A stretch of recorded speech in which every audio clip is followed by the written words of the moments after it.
Video is sponsored by SBO digital marketing. உங்களுக்கு வீட்டில் இருந்தபடி ஒரு ட்ரஸ்டடான கம்பெனியில் பார்ட் டைம் ஜாப் பண்ணணும் அப்படின்னா ஸ்க்ரீனில் தெரியுற நம்பருக்கு வாட்ஸ்அப் பண்ணுங்கள். நான் ஃபர்தர் டீட்டெயில்ஸ் உங்களுக்கு ஷேர் பண்ணுறேன்.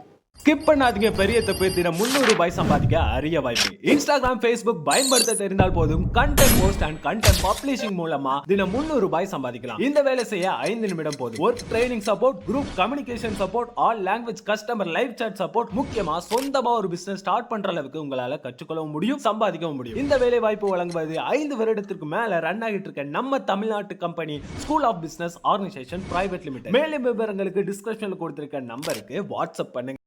இந்த வீடியோவில் நம்ம புதுசான சென்டென்சஸில் ஃபஸ்ட்டு பார்க்க போகிறது, எனக்கு கோவம் வருது, அவனை தயவு செய்து அமைதியாக இருக்க சொல்லு, எனக்கு கோவம் வருது அப்படின்னு சொல்கிறது ஐ எம் கெட்டிங் ஆங்க்ரி. எனக்கு கோவம் வருது, ஐ எம் கெட்டிங் ஆங்க்ரி அப்படின்னு சொல்லலாம். ஐ எம் கெட்டிங் ஆங்க்ரினா என்னன்னா, எனக்கு கோவம் வருது அப்படின்னு சொல்லுவோம் இல்லையா? ஸோ அதுதான். காது அடைச்சிருச்சு. நார்மலா ஒரு குளிச்சுட்டு வர டைமு, அப்படி இல்லைன்னா அந்த பனி டைம்லலாம் வந்து கண்டிப்பா காது அடைச்சிருச்சுன்னு சொல்லுவாங்க. இல்ல சளி பிடிச்ச டைம்லலாம் சுத்தமா காது கேட்காது இல்லையா? அடைச்ச மாதிரி இருக்கும். அத my ear is blocked. My ear is block. என்னோட காது அடைச்சிருச்சு அப்படிங்கிறதுக்கு பிளாக்டுன்னு சொல்லுவோம். மை இயர் இஸ் பிளாக்டு அப்படின்னா என்னோட காது அடைச்சிருச்சு, எனக்கு சுத்தமா கேட்கவே இல்லை, காது அடைச்சிருச்சு அப்படின்னு சொல்றது. தெரிஞ்சுதான் பேசுறியா? திடீர்னுட்டு அந்த பர்சன் ஆப்போசிட்டா பேசுவாங்க. ஸோ நமக்கு புரியவே புரியாது எதுக்காக அப்படி பேசுறாங்கன்ட்டு. நம்ம கேட்போம் இல்லையா, நீ தெரிஞ்சுதான் பேசுறியா இல்ல உனக்கு தெரியுதா நீ என்ன பேசுறன்னு? இந்த மாதிரிலாம் கேட்கறத are you in sense, are you in your sense அப்படின்னா உன்னோட சுய நினைவுல தான், உன்னோட சென்ஸ், உனக்கு சுய நினைவோட தான் நீ பேசுறியா? Are you in your sense, நீ உன்னோட சுயநிலைவால தான் இருக்கியா அப்படின்னு கேட்கும். அவன் என்ன அள வைக்கிறான். ஒரு 2 பசங்க இருந்தாங்க அப்படின்னாலே, பசங்க மீன்ஸ் பேபிஸ் இருந்தாலே கண்டிப்பா ஒருத்தருக்கு அள வைக்கிறது இந்த மாதிரி பண்ணுவாங்க இல்லையா? He makes me cry ma'am. அவன் அள வைக்கிறாமா, ஹி மேக்ஸ் மீ கிரை அப்படின்னு சொல்றது. He makes me cry, she makes me cry அப்படின்னா அவ என்ன அள வைக்கிறா அப்படின்னு சொல்றது. மேக்ஸ் மீனா வைக்கிறதுன்னு சொல்லுவோம் இல்லையா?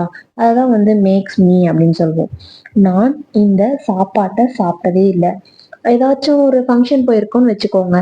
ஸோ நம்ம அங்கே வந்து புது டிஷ் போட்டிருப்பாங்க, இது என்ன சாப்பாடு, நான் இந்த சாப்பாட்டை சாப்பிட்டதே இல்லை அப்படின்னு சொல்றது. I never had this food in my life. என்னோட வாழ்க்கையில இந்த மாதிரி சாப்பாட்டு நான் சாப்பிட்டதே இல்லை. I never had this food in my life அப்படின்னா என் வாழ்க்கையில. இன் மை லைஃப்னா என்னோட வாழ்க்கையில. அவை எனக்காக, அதாவது அவன் எனக்காக நிறைய பண்ணியிருக்கான். ஸோ இது எப்படி சொல்லலாம்? அவன் எனக்காக நிறைய பண்ணியிருக்கான். He has done a lot for me. He has done அப்படின்னா பண்ணி இருக்கா. ஸோ பாஸ்ட் இல்லையா? ஸோ அதனால has done. He has done a lot for me. A lotனா நிறைய, for meனா எனக்காக அவன் பண்ணியிருக்கான். He has done. புரிஞ்சுதுங்களா? நீ எதுக்குமே லாக்கி இல்லை. கண்டிப்பா நம்மளை திட்டிருப்பாங்க, நீ எதுக்குமே லாக்கி கிடையாது, எந்த வேலையும் செய்ய மாட்டேங்கிற, எதை பண்ணாலும் அதுல ஒரு மிஸ்டேக், எதுக்குமே லாக்கி இல்லை.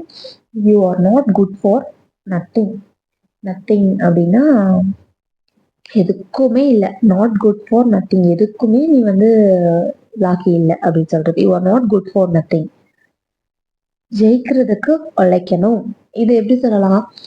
கண்டிப்பா நம்மளோட எஃபோர்ட் வந்து என்னைக்குமே வேஸ்ட் ஆகாது. நம்ம உழைச்சி செய்யறோம் அப்படின்னா அதோட பலன் வந்து லேட்டா கிடைச்சாலும் பலமா கிடைக்கும். You have to work hard in order to win. அதாவது ஜெயிக்கிறதுக்கு இக்கு அப்படின்னு சொல்லுவோம் இல்லையா? அதுதான் இன் ஆர்டர் டுன்னு சொல்லியிருக்கோம். You have to work hard in order to win. ஜெயிக்கிறதுக்காக நீ உழைக்கணும். இன்னைக்கு பார்த்த சென்டென்சஸ் ரொம்ப ரொம்ப யூஸ்ஃபுல்லா இருக்க சென்டென்சஸா போட்டிருக்கேன். மறக்காம சேனலை செக் பண்ணி பாருங்க. பிளேலிஸ்ட்ல இன்னும் நிறைய வீடியோஸ் கிடைக்கும் உங்களுக்கு.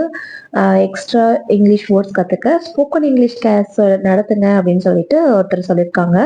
கண்டிப்பா நான் நடத்துறேன். கண்டிப்பா ஒரு 2 வீக்ஸ்க்குள்ள அதுக்கான அப்டேட் வரும்.